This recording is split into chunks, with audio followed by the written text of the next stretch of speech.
Hi, my name is Ilda Zilkan and I'm the author of Blue Mountain Mist. I am doing another entourage today, and today is very interesting because I've gone into an old account.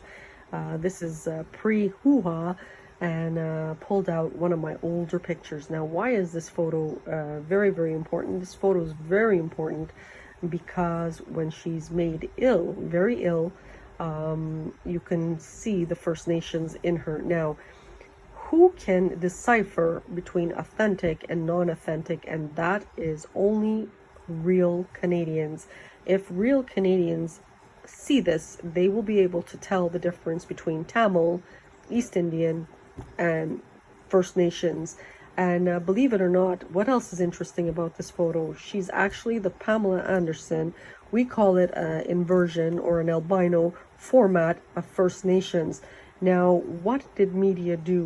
Media did a lot of damage during interagency conflict, which is part of C3's history, because these guys are heavily militarized, trained, and very competitive, and just didn't get that this person was technically a halo or a albino, or just completely different in terms of local Canadian people.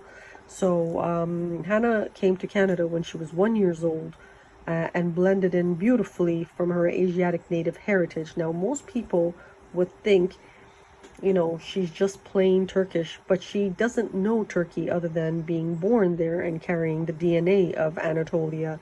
So this story gets really messy in C3 because as the Amerindians heard from Texas, Louisiana, Alabama, they bum rushed Canada, screaming bloody murder that she was not First Nations, which is not correct at all. This just added to the fire in terms of gasoline, because when you don't understand Turkic people, or when you don't understand local topographies, and when you don't understand, you know, that Canadians can decipher between American and Canadians, and you're arrogant and you're from overseas, and you know, all of a sudden China and India was trying to indicate they were also the ones that crossed, and you don't have an academic backing, you might make errors in terms of judgments of what is and what isn't in the country of Canada.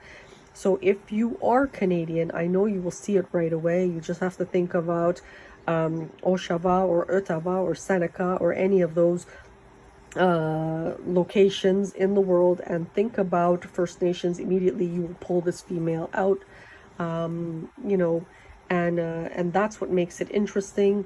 What else is interesting about this photo that you can, you know, clearly she's very sick in this photo, but her eyebrows have been made darker because this is where China got funny. It's the fact that she had a multicolor family.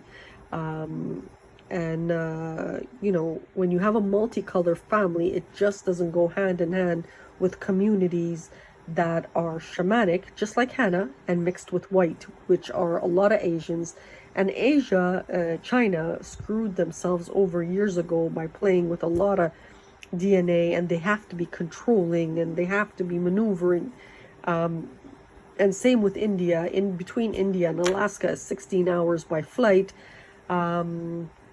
This is where Hanna had to bring out another journal, and this is what she did to sort of bring down the flame. So I am technically a flamethrower to calm C3 down, because only with education do you understand that all humans are connected. You know, so that is where we had to sort of educate. But for the rest of the planet, and if Russia looks at it, they'll know right away. You are having a look at authentic First Nations. So thank you and have a good day. The Halo of Native.